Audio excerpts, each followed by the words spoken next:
Hello students, good morning.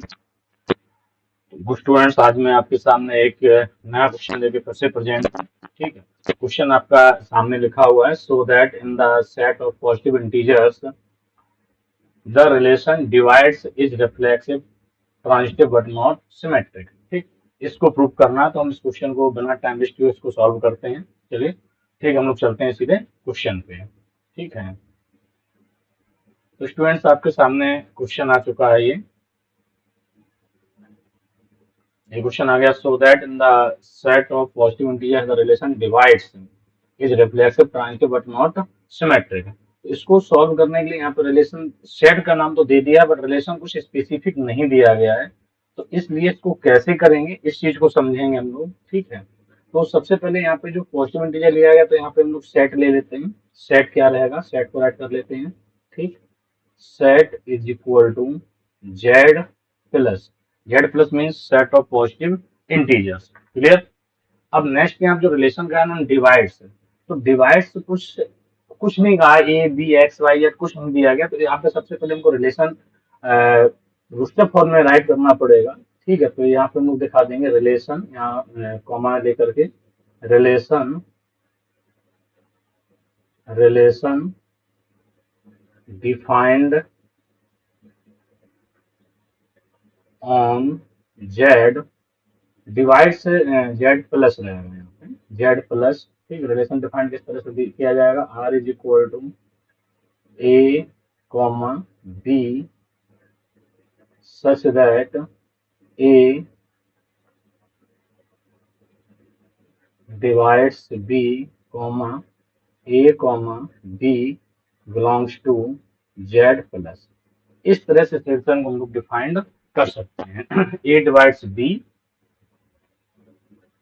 A divides b comma a comma B belongs to Z plus. तो अब इस relation को आपको reflexive symmetric and transitive prove करना है। तो सबसे पहले हम लोग यहाँ हेडिंग बना लेते हैं रिफ्लेक्सिव।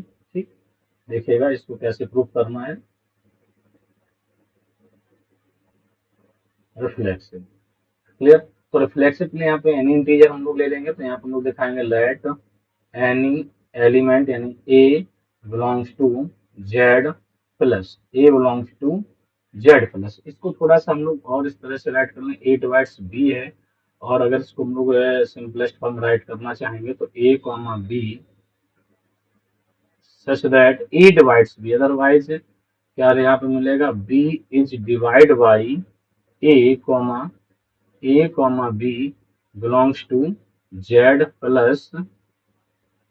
ये वाला रिलेशन अब आपका एकदम स्टैंडर्ड फॉर्म होगा। तो यहाँ पे क्या आ गया आपका, ए बिलोंग्स टू जेड कर लिया। रिफ्लेक्सिव के लिए क्या होता है कि ए का रिलेशन ए से ही चेक करना है। तो यहाँ पे हम लोग क्या करेंगे, पुट, यहाँ पर राइट कर रहा हूँ मैं, put v is equal to a, v is equal to a, ये जो कंडीशन दी गई है इसमें हम लोग यहाँ पुट कर लेते हैं। तो क्या मिल जाएगा आपको, ये वैल्यू पुट करेंगे तो a is divide by a is equal to 1। तो ये जो स्टेटमेंट है ये हमारा क्या मिल गया, इट इज ट्रू। ये स्टेटमेंट आया है, ये क्या है, it is true, it is true.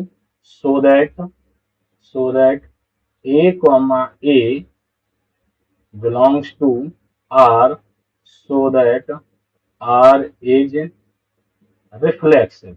यहाँ पे क्या प्रूफ हो गया, this is then R is reflexive. Clear. अब नेक्स्ट आपको प्रूफ करना है सिमेट्रिक। क्लियर। तो सिमेट्रिक के लिए हम लोग क्या करते हैं, थोड़ा हेडिंग बना लेते हैं कलर चेंज करके। ठीक। नेक्स्ट हेडिंग यहाँ पे मैं बना ले रहा हूँ सिमेट्रिक।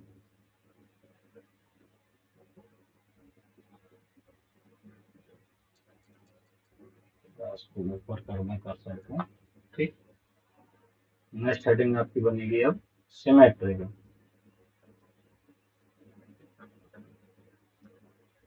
नेक्स्ट हेडिंग हो गई सिमेट्रिक। ठीक है। अब इस सिमेट्रिक रिलेशन को हम लोग किस तरह से सॉल्व करेंगे, यहाँ देखेंगे। सिमेट्रिक में टू एलिमेंट लिए जाते हैं, let a comma B belongs to Z plus. तो सिमेट्रिक की जो कंडीशन है वो मैं यहाँ पे ब्रैकेट में राइट कर रहा हूँ, a comma b belongs to R, this implies that B, A belongs to R अगर ये कंडीशन सेटिस्फाइड हो जाती है जो मैंने ब्रैकेट में राइट किया, तो रिलेशन कैसा होगा, सिमेट्रिक होगा। अगर इफ एनी कंडीशन ये कंडीशन सेटिस्फाइड नहीं होती तो सिमेट्रिक नहीं होता है। ठीक है, तो हम लोग यहाँ पे पहली कंडीशन लेके चलेंगे, a comma b belongs to R, this implies that result क्या मिलेगा मुझको, B divides by A। अब जब यहाँ पे हम लोग इसका कन्वर्ट करेंगे तो यहाँ पे क्या मिलेगा, B but A does not divides by B, यानी A B को डिवाइड कर रहा है बट बी को डिवाइड नहीं कर सकता। तो यहाँ पे पॉसिबली नहीं है। सपोज दैट अब यहाँ पे फॉर एग्जांपल अगर मैं बात करूँ, to 4 is divide by 2 is equal to 2, but 2 divide by 4 is equal to 0.5, और ये क्या मिल गया आपको, नॉट इंटीजर। ये रिजल्ट क्या आ रहा है, इंटीजर नहीं आ रहा, और ये इसको कंप्लीटली डिवाइड भी नहीं करता है, तो इसलिए यहाँ पे ये इसका रिवर्स क्या हो जाएगा, फॉल्स हो जाएगा।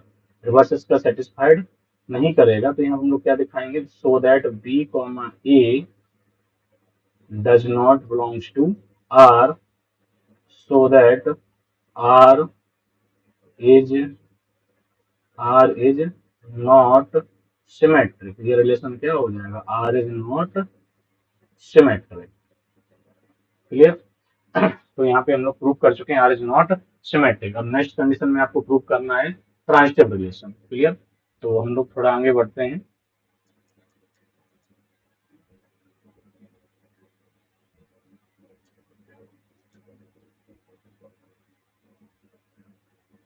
ठीक, तो हेडिंग बना लेते हैं ट्रांजिटिव। यहाँ पे हम हेडिंग बना रहे हैं ट्रांजिटिव। नेक्स्ट हेडिंग हम लोग बना रहे हैं transitive.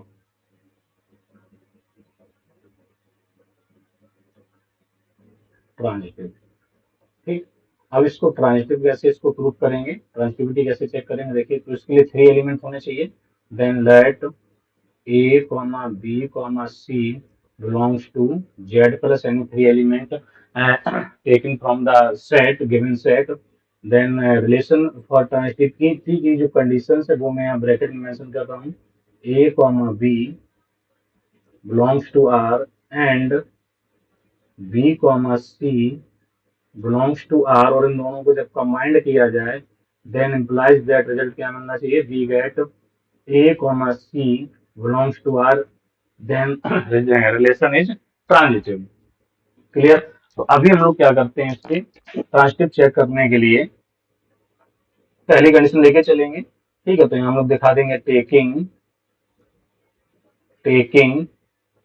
A comma B belongs to R. जब A comma B belongs to R है, दिस इम्प्लाइज दैट जो रिजल्ट आपने अभी रिलेशन दिया गया था, मैं अभी इसको दिखा रहा हूँ, बी डिवाइड बाई ए। ये मैंने ऊपर अभी दिखा दूँ, इस तरह से रिजल्ट आपका जो डिफाइन था, रिलेशन जो डिफाइन था, बी डिवाइड बाई ए या ए डिवाइड्स बी, बात एक ही है। ठीक है, तो बी डिवाइड्स बाई ए, और this is the equation first. इसको मैंने कंसिडर कर लिया equation number first. And second condition क्या है, b comma c belongs to R, then b comma c belongs to R, this implies that C divide by B, C divides by B, this is equation second। Clear. अब यहाँ पे हम लोग क्या करेंगे, multiply by first and second, इनमें क्या कर लेंगे, यहाँ पे मल्टीप्लाई कर लेंगे, मल्टीप्लाई फर्स्ट एंड सेकेंड, दोनों बोथ इक्वेशन का क्या कर लिया, मल्टीप्लाई। जब इनका मल्टीप्लाई करेंगे तो इधर आपको मिल जाएगा b into c divide by a into b, और देखिए ये b से भी क्या हो गया, कैंसिल।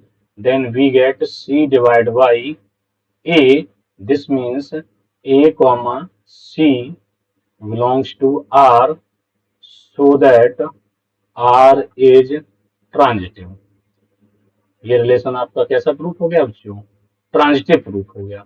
तो यहाँ पे इस रिलेशन में प्रूफ करना था a symmetric, relation R is symmetric and transitive but not symmetric. तो मैंने यहाँ पे तीनों चीजें दिखा दी हैं। रिफ्लेक्सिव भी, रिफ्लेक्सिव प्रूफ हो गया है, देखेंगे यहाँ पे ये जो रिलेशन है इसको रिफ्लेक्सिव प्रूफ कर लिया। ठीक, रिफ्लेक्सिव स्क्वायर यहाँ पे ये आ गया नॉट सिमेट्रिक, और लास्ट में आ गया इट इज ए ट्रांजिटिव। अब यहाँ पे ये जो कंडीशन है ये अभी थोड़ा सा अगर आपको डाउट है तो यहाँ पे मैं थोड़ा एग्जांपल लेके क्लियर करूंगा। ठीक है, सपोज दैट ऐसे हम राइट करते हैं, फॉर एग्जाम्पल अगर मैं राइट करता हूँ कि सिक्स सिक्स नहीं, यहाँ पे ऐसे करते 12, 12 divide by 6 and 6 divide by 2। तो अब ऑब्वियसली 12 इज डिवाइड बाई 2। आप कोई भी ऐसे थ्री इंटीजर्स ले लीजिए, पॉजिटिव इंटीजर्स, जो अगर रेस्पेक्टिवली एक दूसरे डिवाइड करते हैं, then we get first is divide third, second बीच वाला। कोई भी एग्जांपल आप इस तरह से लेंगे, जैसे सपोज दैट अब यहाँ पे 12 इज डिवाइड, यहाँ पे और भी देख लीजिएगा, 12 divide by 4 and 4 divide by 2, then also 12 divide by 2। इस तरह से आप देखेंगे तो सारे ऑर्डर पे मिलेंगे। तो यहाँ पे आप देख रहे हैं ये रिलेशन है आपका ट्रांजिटिव प्रूफ हो गया है। ठीक है, और इसका सॉल्यूशन मैं एक बार आपको और दिखा दूं ऊपर से। ये यहाँ पे मैंने रिफ्लेक्सिव प्रूफ किया है इसको, और जो रिलेशन दिया गया है उसको शेडबिल्डर फॉर्म में कन्वर्ट किया, स्टैंडर्ड फॉर्म में कन्वर्ट किया, इसके बाद सिमेट्रिक प्रूफ किया, ये सिमेट्रिक है प्रूफ किया गया है, और लास्ट में ये प्रूफ किया है ट्रांजिटिव। क्लियर? तो आई होप आप सभी को क्वेश्चन समझ में आ गया होगा, और वीडियो अगर अच्छा लगे तो उसको लाइक शेयर और सब्सक्राइब करना मत भूलिएगा। थैंक यू, तब तक हम लोग नमस्कार, और उसके बाद हम लोग मिलते हैं एक नए वीडियो के साथ। Okay, bye bye.